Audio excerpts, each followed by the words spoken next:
예, 저희가 앞서 예고를 해드렸던 것처럼 시장 교란 행위나 또한 주식시장에서 벌어질 수 있는 불법 행위에 대해서 한국거래소 측에서는 어떤 대응 방안을 가지고 있는지 향후 계획들까지 함께 들어보도록 하겠습니다. 저희가 아무리 방송에서 정신건강에 안 좋다고 테마주 멀리하시라고 해도 잘 안 들으시는 것 같길래 특별히 이분을 모셨습니다. 한국거래소의 송준상 시장감시위원장 오늘 함께합니다.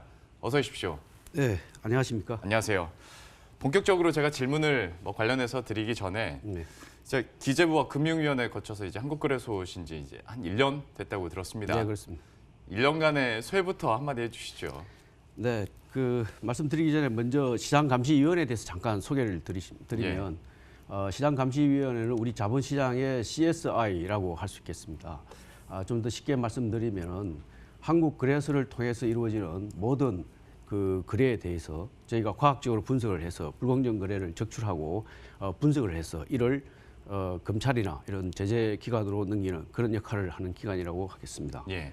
제가 1년간 이런 기관의 책임자로서 일을 하면서 느낀 점은 첫째, 우리 자본시장의 불공정 거래가 생각보다 심각하다라는 것이 되겠고요. 둘째는 날이 갈수록 이들의 수법이 교모해지고 규모가 커진다는 것입니다. 특히 주식 거래에서 불공정 거래는 마약이나 도박과 달리 본인의 잘못이 없는데도 불구하고 예. 한순간에 모든 것을 잃을 수 있는 그런 문제가 있습니다. 특히 우리 자본시장의 신뢰를 뿌리부터 이렇게 망가뜨리는 것입니다. 그래서 이런 것들을 제대로 우리가 지켜내는 데 대해서 책임감을 좀 느끼고 있습니다. 근데 어떤 시장 감시 쪽으로 힘든 시기에 오셨다라는 생각을 제가 한 게 지난 1년 동안 시장이 참 힘들기도 했고 한때는 모멘텀이 부재한 상황도 있었지 않습니까? 네. 하다 보면 이제 변동성이 큰 테마주들의 움직임 그리고 기승을 부리는 시기이기도 한데 이런 모니터링은 어떻게 하고 계셨습니까? 네, 최근에 정치적으로 유력한 인사와 관련된 기업이거나 바이오 산업 같은 간접 산업 중심으로 실적과 무관하게 주식 가격이 급등한 사례가 있습니다. 시장감시위원회는 이러한 종목군을 대상으로 해서 실시간 집중 모니터링을 하고 있습니다. 예. 최근 모니터링 대상 종목을 보면 한 130개 정도 이루고 있습니다. 그래서 이런 대상 테마주들에 대해서는 주가의 추이나 그다음에 거래 참여 계좌의 매매 양태, 공시나 보도 등을 분석해서 단계적으로 대응을 하고 있습니다. 내년에는 특히 21대 총선이 있기 때문에 예. 이와 관련해서도 상당히 좀 시끄럽고 생각이 듭니다. 그래서 그런 부분에 중점을 두고 시장 감시를 앞으로 해 나갈 계획입니다. 예. 한 달 전쯤에 위원장님께서 쓰신 기고에서도 제목 자체가 미제 사건이란 없다였지 않습니까? 혹시 이게 다 기록으로 남는 거기 때문에 여기에 대한 모니터링도 확실하게 하고 계시고 그 기록에 따라서 이제 검찰과도 어떤 수사에 대해서 공조를 할 수 있는 상황일 텐데 구체적인 사례들을 통해서 몇 가지만 좀 여쭙자면 먼저 저는 가장 궁금했던 것이 저는 어디 유사 자문 업체에 가입한 적도 없는데 스팸 문자가 하루에 1개씩 이상은 오는 것 같습니다. 혹시 위원장님도 관련해서 투자하라 혹은 종목 소개해준다는 스팸 문자가 옵니까? 예, 저도 받아봅니다. 그래서 그런 문자가 오면 우리 지금 감시하는 팀에 예. 보내서 이게 무엇인지 한번 분석을 해보라 하고 이야기하는 적도 있습니다. 그러니까 한국거래소 시장감시위원장에게까지 스팸 문자가 가고 있는 이런 상황에서 대응은 좀 어떻게 하고 계십니까? 우선 대응 이전에 이 주식 전문가를 사칭하고 투자를 해놓고 하는 사람들이 많이 있습니다. 이를 절대 신뢰해서는 안 됩니다. 저희가 파악하기로는 인터넷진흥원에 금년에 접수된 것만 해도 거의 100만 건에 달한다고 합니다. 이는 사실상 보이스피싱과 거의 같다고 보이고 상당한 주의가 필요하다고 하겠습니다. 저희 시장감시위원회에서는 13년부터 사이버 감시팀을 분석팀을 신설하여 사이버상의 불공정 거래 행위를 상시 모니터링하고 있습니다. 그리고 북문 등에 대해서는 상장기업의 해명을 요구하는 사이버 알럿 같은 제도도 전개하고 있습니다. 이제 앞으로도 이런 부분들이 자꾸 늘고 있기 때문에 보다 적극적으로 대응하기 위해서 대량 스팸 문자 발송이 되는 경우에 대해서는 투자주의 종목으로 지정하는 방안도 지금 검토를 하고 있습니다. 마케팅이 되는 해당 종목에 대해서? 예. 그래서 그런 부분들 적절하게 기준을 만들어서 그런 부분들을 투자자들에게 알릴 수 있도록 그렇게 노력을 하고요.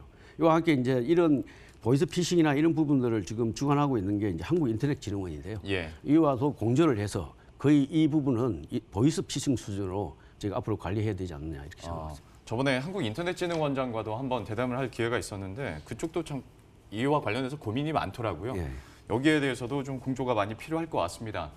그리고 이제 또 한국거래소에 기고에서도 계속 또 강조를 하고 있었던 것이 그 기업 사냥형 불공정 거래에 대해서도 대응을 강화하겠다 이 부분이었는데 그 기업 사냥형 불공정 거래에 대해서도 한번 설명을 해주셔야 될 것 같고 대응 방안들 어디까지 나왔습니까?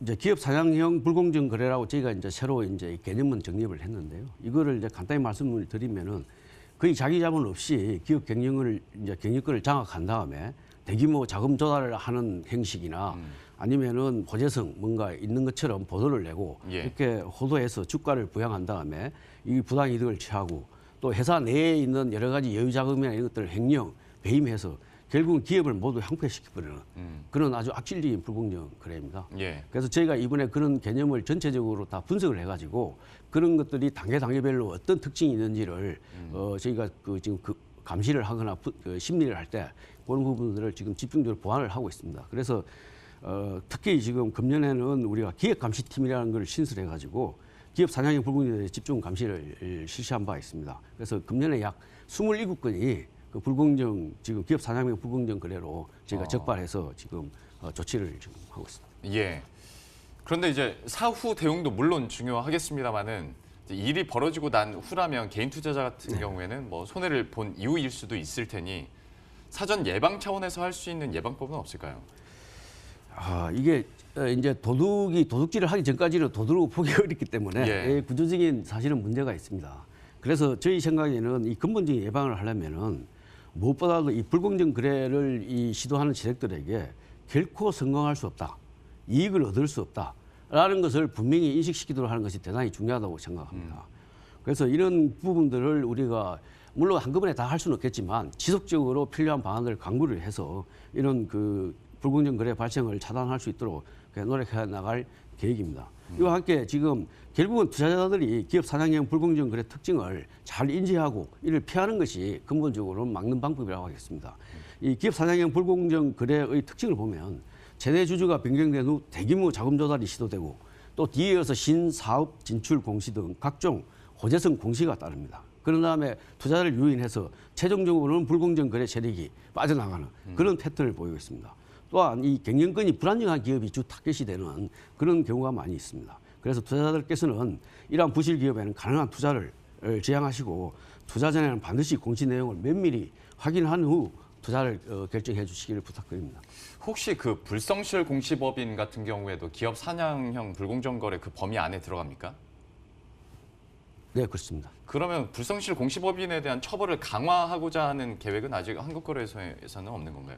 그런 부분들은 저희 계속해서 제도 개선을 지금 추진하고 있고요. 예. 공시를 보다 더 이 투자자들에게 정확하게 알릴 수 있도록 하는 노력을 지속적으로 해나갈 계획입니다. 예. 아무래도 뭐 벌점을 준달지 벌금형 가지고는 쉽사리 이게 잡히질 않다 보니까 여기에 대해서도 좀 처벌 강화에 대한 목소리가 좀 있어서 한번 여쭤봤고요.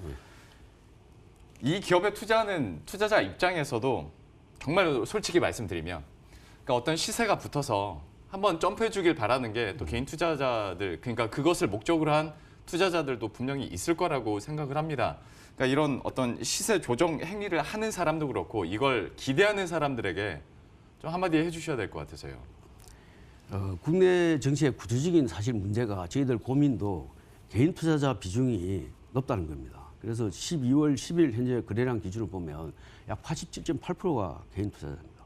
그리고 그 개인 투자자 중에 상당히 많은 분들이 이익을 얻기 위해 소위 폭탄 돌리기식 매매 양태도 일부 보이고 있습니다. 그렇지만은 거꾸로 생각해서 기업 사냥꾼을 비롯한 불공정 거래 세력들이 노리는 것은 바로 이런 투자자들의 이런 심리를 노리고 있다는 그렇죠. 것을 예. 맹심하셔야 될 것 같습니다.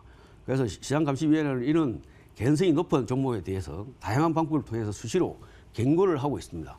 그래서 이러한 시장 관리자의 조언을 좀 더 경청해 주시기를 부탁드리고 투자 종목 시에는 반드시 기업 가치와 실적을 우선적으로 고려해 주시기를 부탁드립니다. 예.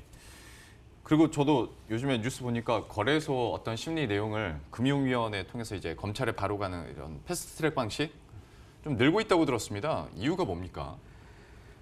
통상적으로는 이제 불공정 거래에 대해서 조치는 거래소가 1차적으로 심리를 하고 적발해서 심리를 하고 그 다음에 이제 금융위 금감을 해서 조사를 하고 행정적 조치를 하고요. 네. 고발이 이루어지면 검찰에 기소하는 이런 이제 3단계 프로세스를 거쳐서 이루어지게 됩니다. 근데 그러다 보니까 이 사건 처리가 상당히 지연되는 문제가 좀 발생을 합니다. 네. 그래서 긴급 중대하다고 판단되는 사건의 경우에는 좀 신속히 대응할 필요가 있는데요. 그래서 이제 정선이 결정으로 조사 단계를 생략하고 검찰에 직접 이렇게 이첩하는 것, 그것이 이제 패스트 트랙이라고 하겠습니다. 그래서 이 경우에 저희가 조사를 해보니까 이 불공정 거래 조사 기간이 그렇지 않은 경우에 비해서 약 한 260일 정도가 단축되는 걸로 그렇게 나타나 있습니다. 상당히 효과가 있는 제도라고 생각을 하고요. 예. 그래서 저희가 보니까 최근 3년간 패스트 트랙을 통해서 한 13건 정도가 이미 기소가 되었고, 그다음에 현재 12건 정도가 지금 수사 중에 있습니다. 그래서 앞으로 상당히 그런 부분들이 늘어날 거로 생각이 드는데요. 이제 뭐 이런 패스트 트랙을 통해서 기소된 걸 보면은 뭐 기업 이름을 명시해서는 안 되겠지만 그 신문에도 났지만 네이처셀 같은 바이오 기업 대포 사건 뭐 이런 것들은 저희가 패스트 트랙을 통해 가지고 해결한 사건이라고 하겠습니다. 역시 뭐 공조가 계속 잘 이루어지고 있고 그리고 신속성도 더 가속화되고 있는 상황인데요. 다만 참 여러 가지 문제들이 올해도 많이 터져서 제가 계속 질문을 드릴 수밖에 없습니다. 지난 7월에도 한번 그 메릴린치 단타라고 해서 그러니까 일부 외국계 증권사에서 그 고빈도 알고리즘 매매를 통해서 또 교란 행위를 가는 경우들이 있지 않습니까? 여기에 대해서도 좀 강력하게 대응을 하고 있는 걸로 알고 있는데 구체적인 내용 한번 정리를 해주시죠. 예. 지금 이제 시장감시위원회가 알고리즘 거래와 관련해서 2014년에 가이드라인을 밝힌 바 있습니다. 그 이제 원칙은 알고리즘 거래라 하더라도 일반 거래와 동일하게 불공정 거래를 감시하겠다라는 원칙이었습니다. 그런데 최근에 이제 AI 발전이라든지 이런 거 통해 가지고 알고리즘을 이용한 자동화 매매 방식이 상당히 빠르게 확산되고 있습니다. 그래서 보면은 지금 알고리즘 거래 비중이 유가증권 시장에서는 24%, 파생상품 시장에서 한 47%까지 달하고 있습니다. 예. 그리고 올해는 이제 정권거래세가 인하됐지 않습니까? 네. 그래서 향후에 알고리즘을 이용한 불공정 거래는 이 매매가 빈도가 높은 여건이 좀 더 이 호전이 됐기 때문에 더욱 증가할 것으로 이렇게 예상이 되고 있습니다.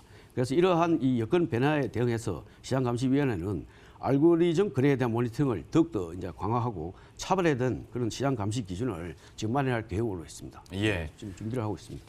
참 여러 사안에 대해서 많이 바쁘시고 힘드실 것 같습니다. 머리도 복잡하시고 제가 여쭤봤는데요.